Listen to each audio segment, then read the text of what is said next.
Welcome to Wales, Africa and the World. My name is Peter Gilbey, and in today's episode, I'm joined by Barbara Davies-Quy, Deputy Director of Size of Wales, and Deborah Nabulobi, a gender champion and community leader from the Byd-eang village in Mbale in Uganda. Size of Wales work with indigenous and local people worldwide to grow trees and protect millions of hectares of tropical forests. In today's episode, we'll be talking about the partnership between Wales and Uganda, the successes in reforestation and women's empowerment, the upcoming Senedd election, and marking International Women's Day.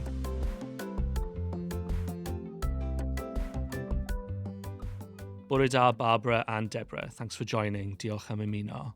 So Barbara, what actually is Size of Wales? So Size of Wales is a Welsh charity. We were set up over 10 years ago to help protect tropical forests, and you've guessed it, the size of Wales.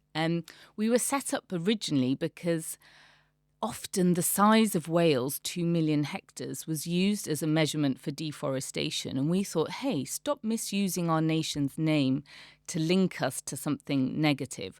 We want to flip that on its head and actually help protect tropical forests the size of Wales. So we work in South America, Africa, Southeast Asia, helping indigenous and local communities to protect existing forests, plant trees.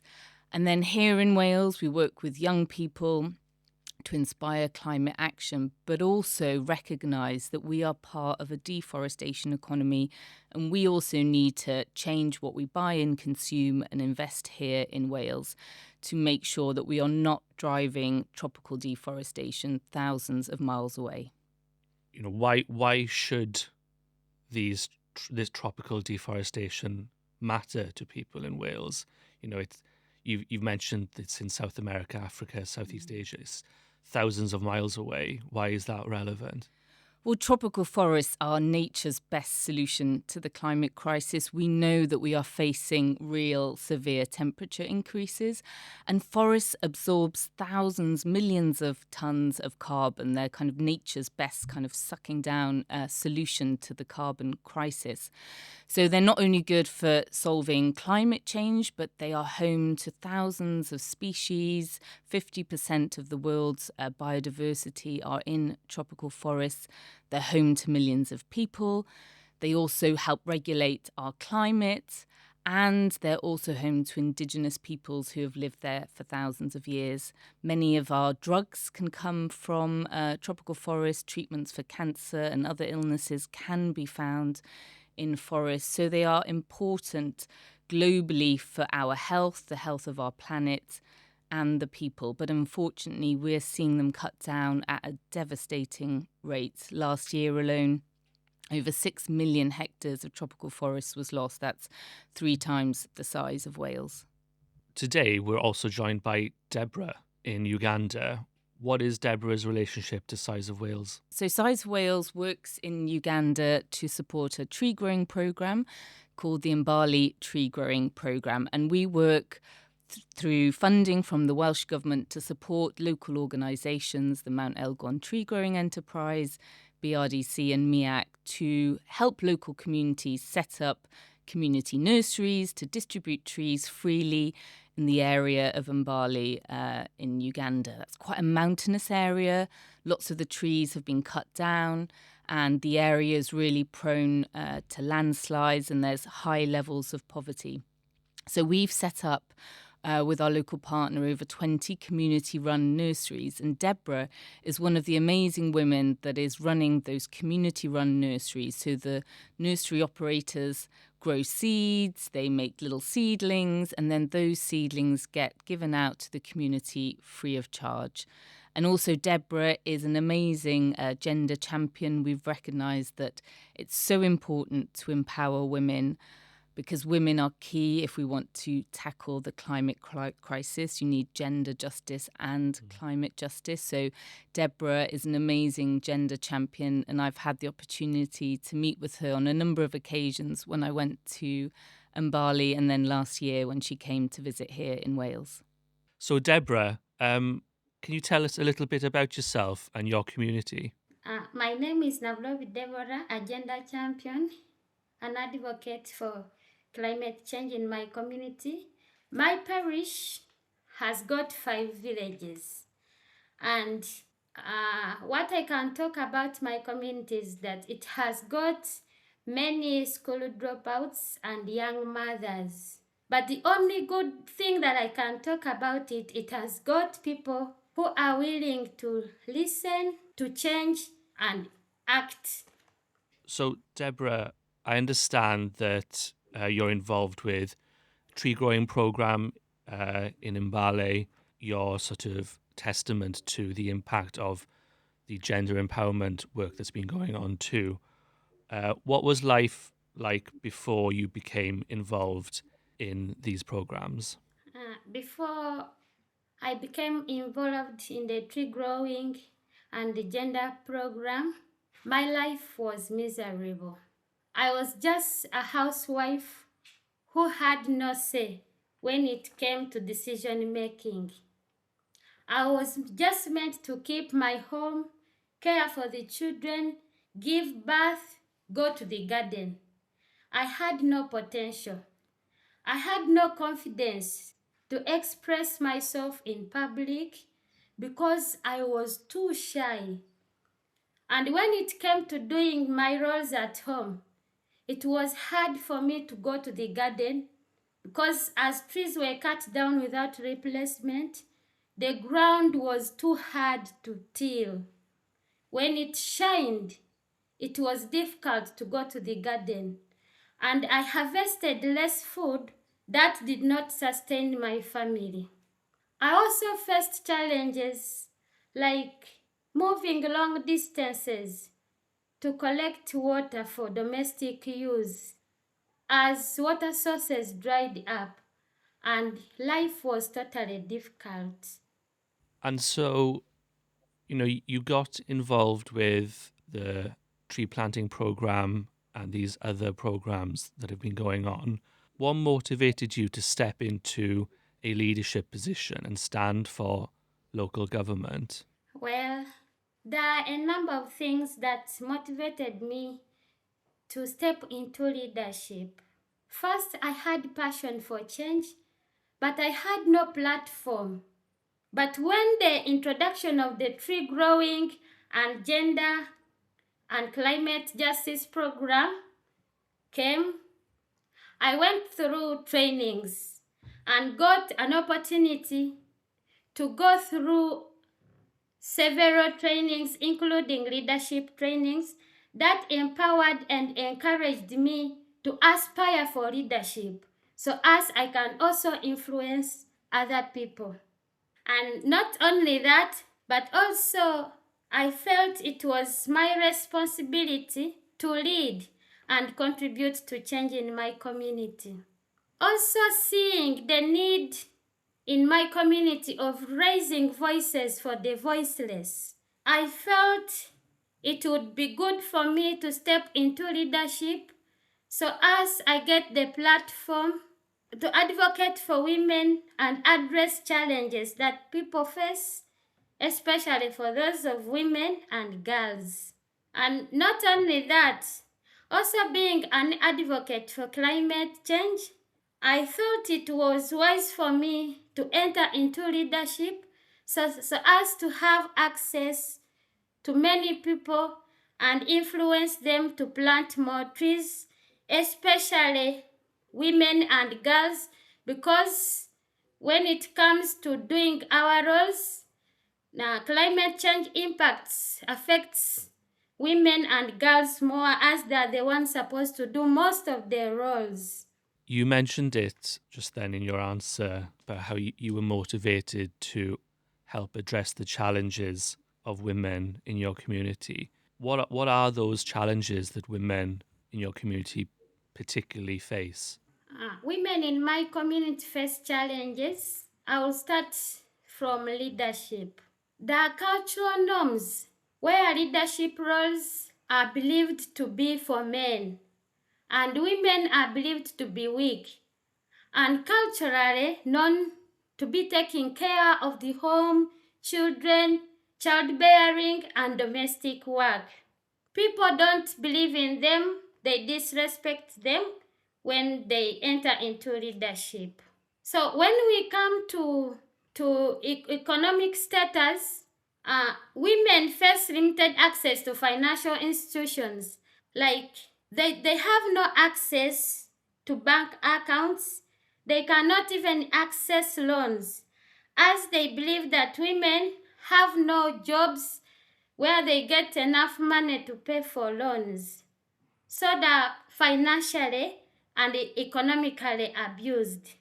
And when it comes to taking care of the children, it is difficult. There is limited access to health care services, especially reproductive health.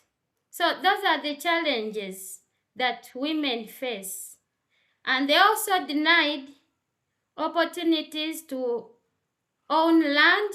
They are denied opportunities to make decisions and also face domestic violence. Your story of economic empowerment and stepping into a leadership role in your community is very appropriate because in March, we around the world celebrate International Women's Day, which is just about celebrating women's achievements, but also to remind us that we have some way to go to ensure we get justice for women around the world. What message do you have, or what message would you want to send to women listening to this podcast? With the International Women's Day, when we are celebrating on that day, we honor so much the strength, the resilience, and the achievement of all the women worldwide. So this is the message I would love all the women in Wales to listen to this day. Let's all recommit to equality, justice, and empowerment for all. Together we can create a world where every woman and girl can thrive. So, I wish each and everyone a happy International Women's Day. Barbara, the Mbali Trees program is a really powerful example of good international partnership. Can you explain a bit how it works in practice, that good international partnership? So I'm so proud of Wales for having supported this programme, for recognising our role in the climate crisis, and for supporting communities that have done least to cause the climate crisis but are suffering the impacts the most. And what Wales has done through support from the Welsh Government has provided long-term support to communities impacted by climate change, not one-off projects of a year, you're in, you're out, you hand out some equipment and you leave. This has been about really transforming lives. So these community nurseries, not only have they distributed a staggering 26 million trees since the programme was set up, it's increased forest cover in the area, and it has addressed what are the underlying causes of deforestation in that community, and that's poverty. So unless you work with the women, with the communities, with the farmers, with the local government to tackle the causes of deforestation, which is people need trees for firewood, to pay for school fees, then unless you tackle those problems, you're not going to tackle the problem of deforestation, and you're not going to be able to protect the climate. So it's been seen as a programme that's not just taken an environmental view where you can plant thousands of trees in a monoculture plantation. That's easy, people can do that anywhere.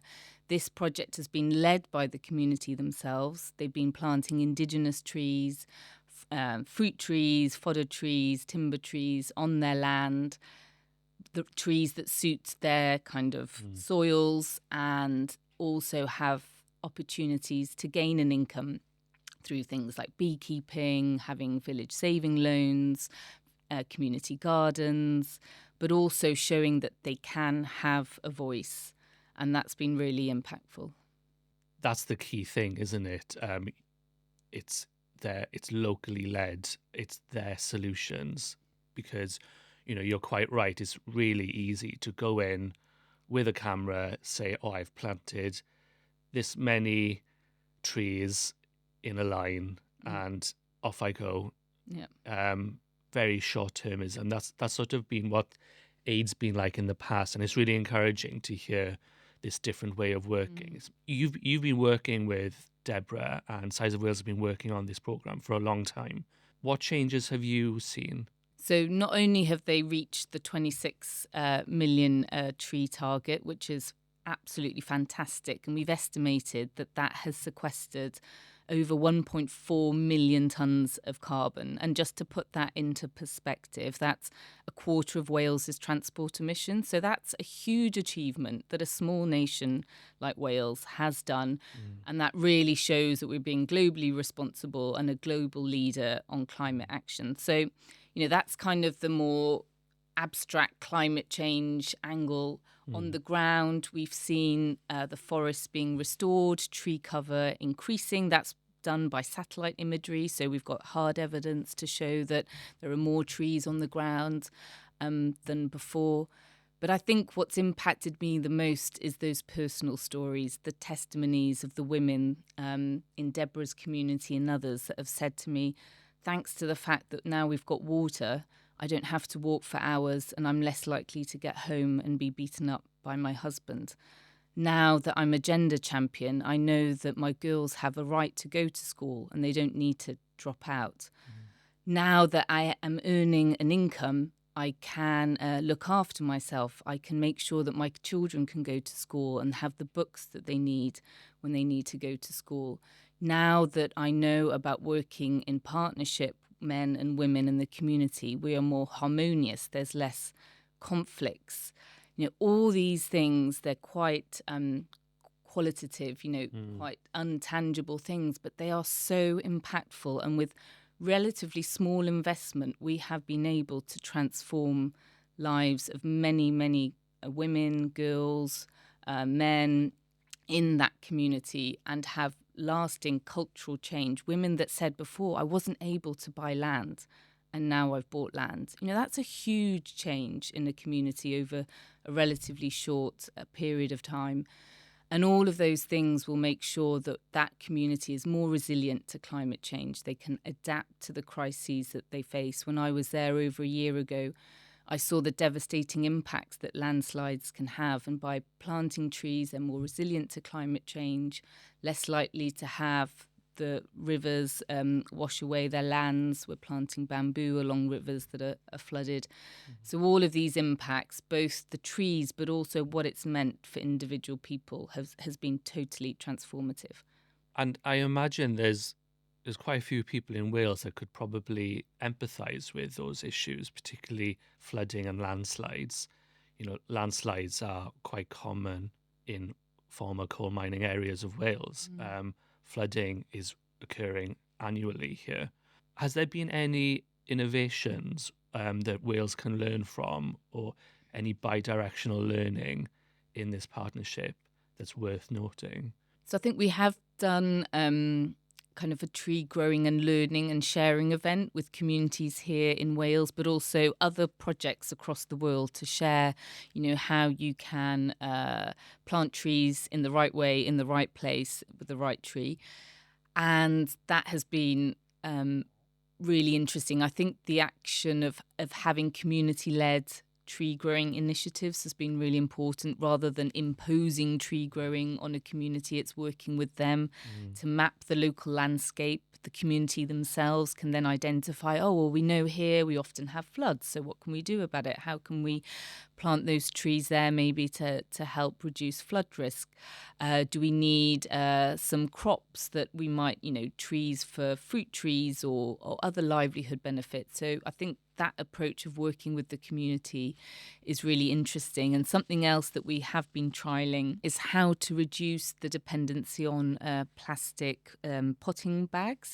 So currently to grow the seedlings, plastic is used, and that's a common methodology around the world.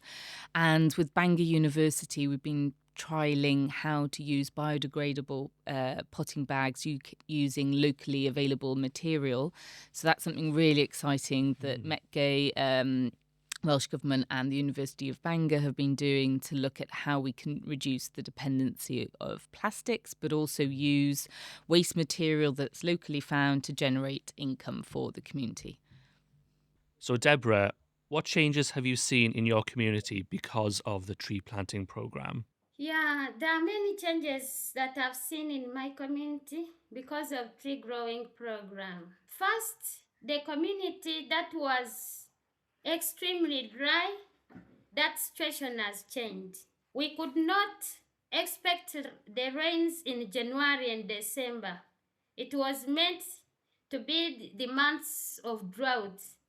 But now we are so happy and we've seen a great change that the rains come back early, and as at the moment as I speak, this is the month of February, and people are planting maize. Besides tree planting, we also had trainings of constructing the Lorena stoves that use less firewood. And in our community, everyone has adopted that. Most of the people have adopted that and have constructed the Lorena stoves where they're using less firewood. They're not doesn't need to cut the whole tree for firewood, but we just use the branches. And also, as the tree growing project came, we had no water. As the program came, we have now the water near the tree nursery where the community is also benefiting. Not only that, but we were trained about beekeeping, where women are managing the beehives without fear. The work which was believed to be for male, but we are the ones that are managing it and harvesting. And that's a great achievement in our community. And also women leadership. We had trainings through the gender project about leadership trainings. And the reason as why I was empowered and came out with the strength to contest for leadership, and here I am a councillor of my community. It came from nowhere but from the trainings that I received with the support of Metige. Now here I am, and not only I, but also there are other women there who are confidently addressing issues without fear. So with that, we are so grateful. There are many things to mention, but a few. We had the sustainable land management practices that we were trained, making trenches to make the soils fertile again, as our soils had lost fertility because trees were cut down and the running water would wash away all the fertile soils. So when we harvested less. We harvested little, and it would not sustain our families. So now, as we adapted the trainings, we now have make trenches, and other people have also adopted. We've trained them to make trenches in their gardens, and the soils have recovered again the fertility. There was also vegetable growing. We received the vegetable seeds where women are growing, and we don't now rely so much on men, as we can also grow vegetables, sell them, support our families, eat, get something to save, and we are now happy. And because of that, cases of gender-based violence have reduced in our community, since now the women are also hoping to do some of the roles that men do.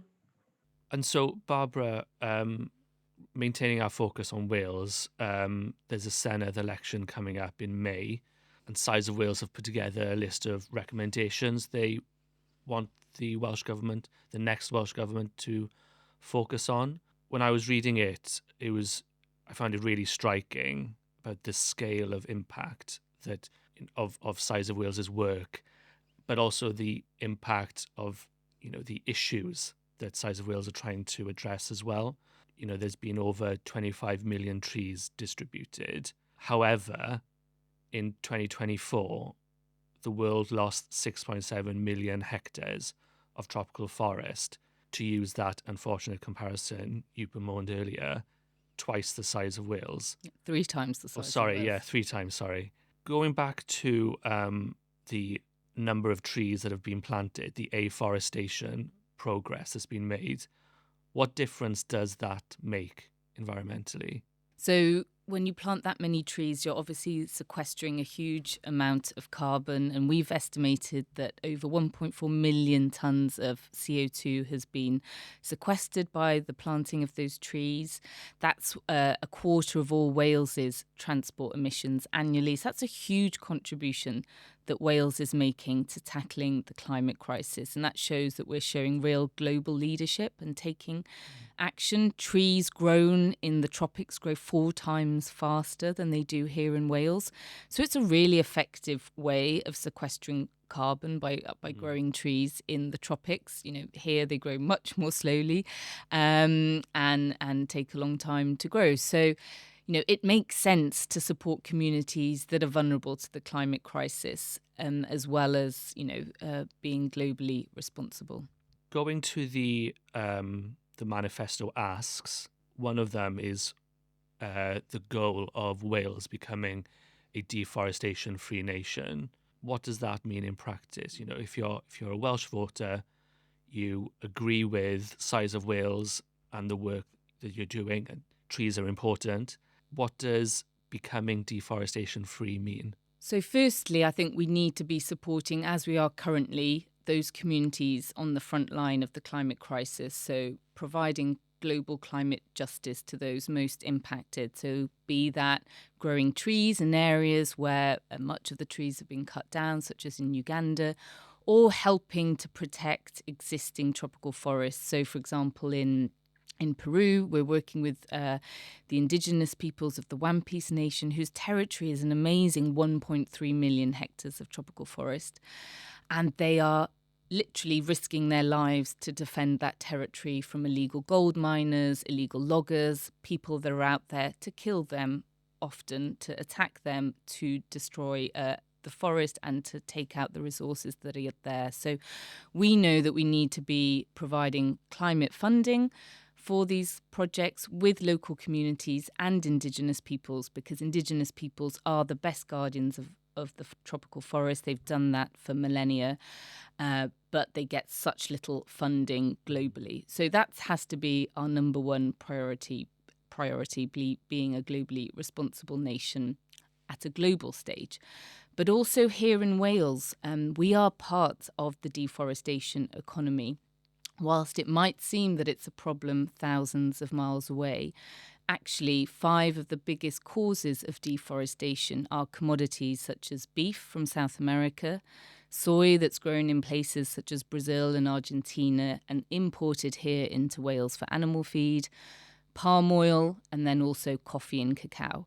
Those are things that you and I, Pete, have probably consumed this week. Your coffee this morning, your chocolate croissant. If you've had a chicken baguette, that could have been fed on soy, and a wrap could have had palm oil in. So we are literally consuming the forest through the food that we eat and the investments that we make in the farming that's happening here. So we have a number of additional actions that we want the next Welsh Government to take. We want to ensure that all public procurement is deforestation free by 2030. That means that we are not serving meals in schools that are contributing to deforestation. We are working with some really passionate children in schools, and they are auditing their school menus to check whether products on their plates might have caused deforestation, such as chicken fed on soy. But we shouldn't have children being auditors. You know, this should just be common practice across councils that we are making sure that our supply chains are globally responsible. So that's the first thing. Procurement is a really important tool that Wales has to make a difference. But not just looking at kind of global trade, but how can we then link up procurement with local farming? How can we support farmers here in Wales to transition to a more regenerative, sustainable model of farming where they're not importing soy from the Atlantic forest, where I've just been, that's, cause the destruction of the forest, but also abuse of indigenous people's rights. So how can we help farmers transition away from such a messed up farming system where soy is destroying tropical forests and being imported, over thousands of miles? We didn't used to use soy, 50 years ago. This is a recent thing, and we need to help farmers through the sustainable farming scheme to reduce their resilience use of soy. When you explain it like that, it's crazy that it's even a question. It seems so obvious that we shouldn't be relying on these international, really long procurement routes that are exposed to all sorts of disruption. We saw the impact of Russia's war in Ukraine, the impact that had on prices in the shops here. There's all sorts of types of disruption that can just cause problems here. And so it seems like such an obvious thing to aspire for is to shorten that procurement route. What else does a deforestation-free nation mean? So yeah, definitely just on that we want to be supporting local farmers, have shorter supply chains, and we invited 2 amazing farmers to our youth COP in November who are doing exactly that, not using inputs from abroad, growing feed locally. That makes them less vulnerable to global shocks and also regenerates their soil, improves biodiversity. So there's so many benefits for being kind of taking a globally responsible view, but taking action locally. So farming is key. We also want to see a food strategy for Wales that addresses these issues. Things also such as ultra-processed food. We're so worried about the amount of ultra-processed food, particularly that children are consuming in Wales. We need to see the issue of ultra-processed food and food poverty being tackled so that we are not importing food that's high in palm oil. Much of the processed food has palm oil in it. So if we reduce the amount of processed food, not only are we going to improve our children's health and the health of our communities, but also the planet's health. And I think a food strategy for the whole of Wales is really important for that.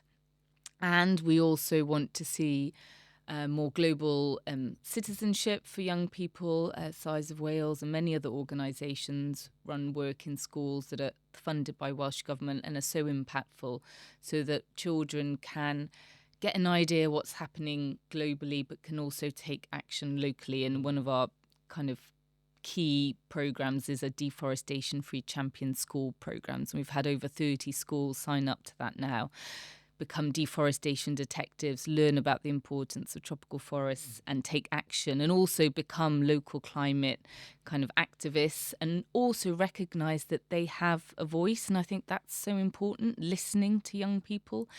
In Monmouthshire, the first county that has become a deforestation-free county is because of the campaigning that children from 5 schools in Monmouthshire did. And they took that proposal to the county and said, please become the first deforestation-free champion council in Wales and possibly the world. And they listened and they took action. And they're now doing things like changing the menu, changing where they procure and buy things, also supporting farmers to use less soy. So it's really been impactful, so that we can work with children, that they are our future leaders at the end of the day. And if we can empower them and listen to them, because often it's quite patronising, we say, oh, you're so inspiring, but nothing happens. We invite them to events and it's lovely and everyone claps, but nothing happens. But with this programme, we're seeing young people actually able to make a change. And that's happening in Monmouthshire, in Byd-eang, in other communities as well. On that point, what has been the response from the children? It sounds like really good work, and what happened in Monmouthshire sounds really encouraging. Are the children getting on board? Are they taking this sort of message and going into their life and sort of making changes elsewhere? Yeah, no, definitely. I mean, when children learn about tropical forests, they just see that the answer is obvious. Mm-hmm. We need to protect tropical forests. They see it as such an important part for their future. They're really passionate about the animals that live there in particular, and about the indigenous peoples that are the guardians of the forest. So for them, the solution is obvious. We need to stop deforestation. And they don't want to be part of that. They don't want their school meals to be part of that problem.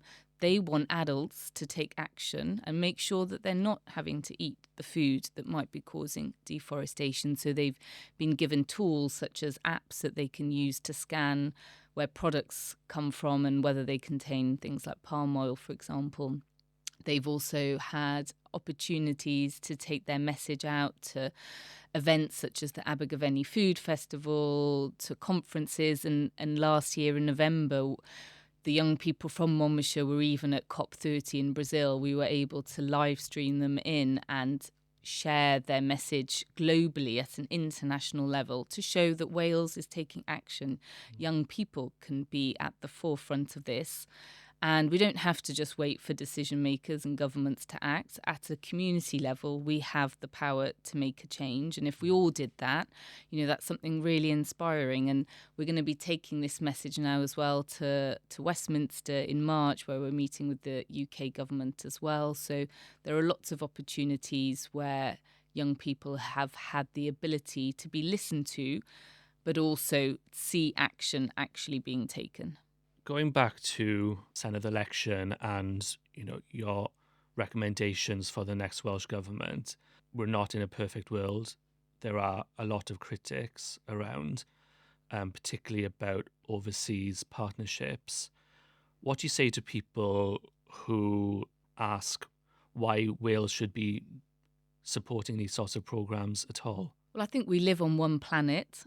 And what happens overseas impacts us here. And we need to recognise that if we want to have less flooding, less, extreme weather conditions, we want to reduce the impact of temperature rises, we need to be globally responsible and look beyond our borders. And as a small nation, we can show that we can take action and provide global leadership. Yes, people might say, oh, well, it's up to the big nations to act, but actually we can show that the action can be taken and let others follow us. So I think we live on one planet and we all need to try and do everything that we can to protect the future of our children and the nation's kind of future. So by being globally responsible and tackling climate change, that will we are contributing to the solutions. Also, things like working in Uganda, as I said before, planting trees in tropical countries, they grow faster there, 4 times faster than they do in Wales. So it's much more economical if we're going to try and sequester carbon to grow trees in places such as Uganda than in Wales. That's not to say that we shouldn't be planting trees here as well. We definitely should, but it's also, just makes sense from a carbon perspective. And also, the project roughly costs 15 pence per tree. And has had such wide impact, so many benefits, as we've heard from Deborah. And when people and young people in particular have learned about the project in Wales, 1 tree planted in Uganda and 1 tree planted in Wales for every child born, that's something Wales should be so proud of. And, we have a responsibility. We are part of the global climate crisis through our, the Industrial Revolution and coal mining here in Wales. We have contributed to a problem that is impacting communities far away, and we have a responsibility to address it. So I think that being globally responsible can have so many benefits for Wales, not just environmentally, but also cultural links, linking up schools, young people, sharing learning, and just knowing that we are part of one planet. And when you meet people like Deborah, she inspires everyone, other young people to be, to stand up and take action. And I think that is what Wales is about. We're a nation that cares for others, that is outward looking, that is welcoming to others. And that's what we should be promoting, not a message of division, of inward looking, but a message of hope and a message of global responsibility. On that point of Deborah and what she's achieved and her inspiration, her story shows what can be achieved when climate action, women's empowerment going hand in hand. Why is supporting women like Deborah, why is that so important for environmental justice? Yeah, so we can't have climate justice until we have gender justice, and climate change disproportionately impacts women and girls and other marginal groups as well. Women and girls make up the majority of the world's poor, so they're really dependent on natural resources, on livelihoods. You know, if there are droughts or floods or the crops have failed, it really impacts on the women the most. And just staggering statistics, like 4 out of 5 people displaced by climate disasters are women and girls. So, you know, they are really feeling the brunt of the impacts of climate change. But also we know that when women are part of decision making for us, decisions on climate change are much better. So where women have a voice, we are more likely to see better decisions, more progressive decisions made about climate change. So not only are they feeling the impacts the most, but actually they hold the solutions on many occasions to what needs to be done. So without involving them, we have no hope. March is when we mark International Women's Day. What does that day mean for you? I think it's an opportunity to celebrate all the amazing women that are already doing such amazing work around the world. Deborah, indigenous leaders that I've met in Brazil, in Peru, women that I've met in Kenya that are standing up for women's rights, but also for climate change and climate justice. But it's also a sad moment to realise how far we still need to go and how many challenges there still are. And I think, you know, in the news at the moment, there are so many worrying stories about what's happening, abuse of women, women not being believed, women not being listened to, that we really have a lot of work left to do. And if we can play our small part in that, I'm really proud of the work that Size of Wales has done to make sure that women are listened to, women have a voice. And as Deborah said, you know, women are now, she is able to be a voice of the voiceless of her community. So we can bring about change, but we still have a mountain to overcome. Yeah, you're right. Here in Wales, it's not perfect for women either. You're right, there's still a mountain for women to climb here. And I think, you know, what's really encouraging are these stories of Indigenous women that you're partnered with. They can be a source of inspiration for women and girls here as well. Yeah. Not just women and girls in Uganda, for example. I'm really pleased that we were able to get Deborah on the podcast today. How important is it to centre women's voices in these sorts of discussions, do you think? Well, definitely, because, you know, Deborah said before, I wasn't listened to. People thought, you know, women had no voice, no ideas. And through the project, through the work that we've been able to do, and the community have been able to do, we've just provided the support and funding from Welsh Government.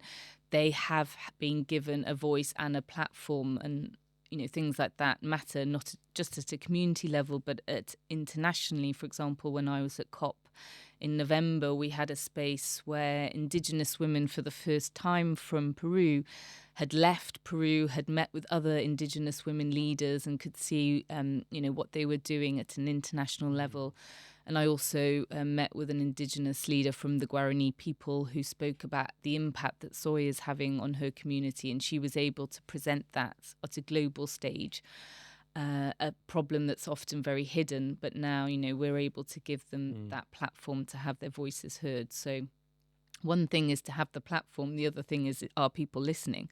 So that's what we need to see. We need to see global leaders, companies, businesses listen and take action. And hopefully we're trying to be part of that solution. So, Deborah, last year you visited Wales for International Women's Day. You spoke at an event in Cardiff Bay hosted by Cymru Africa and Size of Wales. What does that day mean for you? That day meant a lot to me. I was so much inspired, especially when I talked with Kelea when we were celebrating the International Women's Day. I met Kelea, but it's unfortunate that she passed away. But she was such a loving, passionate, and a lady full of inspiration. When I heard about her speech, when she spoke with passion and confidence, I also gained more confidence and courage to come back to Uganda and continue with my journey of contesting for leadership. And the reason I'm here, I gained that confidence and inspiration. I went ahead and contested, and people believed in me, trusted me, and elected for me. I pray that her soul rests in eternal peace, because her impact, we shall never, never forget her impact. So, Deborah, what gives you hope at the moment? I've also entered in leadership, where I will have the platform to advocate for my community, address challenges that people face in my community, especially the women and girls. Also, it gives me hope to see the future. It gives me hope that I will also be part to contribute to change in my community. It gives me hope that now I'm going to meet many people, my fellow councillors, those at the higher levels, like at the districts, where I will have an opportunity to raise a voice for the voiceless and address issues in my community. And also shows that amid these challenges, countries and organizations like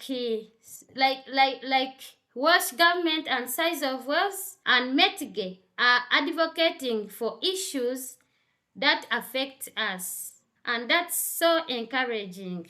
How I pray God continues using you to support us, and may you richly be blessed.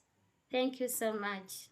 And so, Deborah, to add, wondering if we can maybe look ahead with that hope you described, what do you hope your community looks like in 5 or 10 years' time? In 5 years to come, we will have solved the climate change impacts, and also in 5 years to come, my community will have changed. My community will have become greener than it is today. Also, in 5 years to come, domestic violence will have reduced more than now. And also girls will have gone back to school without dropping out. And women would have also been involved in leadership with all the confidence, without fear. Women will have also finances and will not have to rely on men like it is now. And not only that, but my hope is in 5 years to come, I will have more courage to aspire for a higher position than now. Thank you so much. Thank you very much, Deborah. And so, Barbara, if listeners remember one thing from today, what would you want it to be? Think global, act local. Diolch, Barbara. Diolch, Deborah.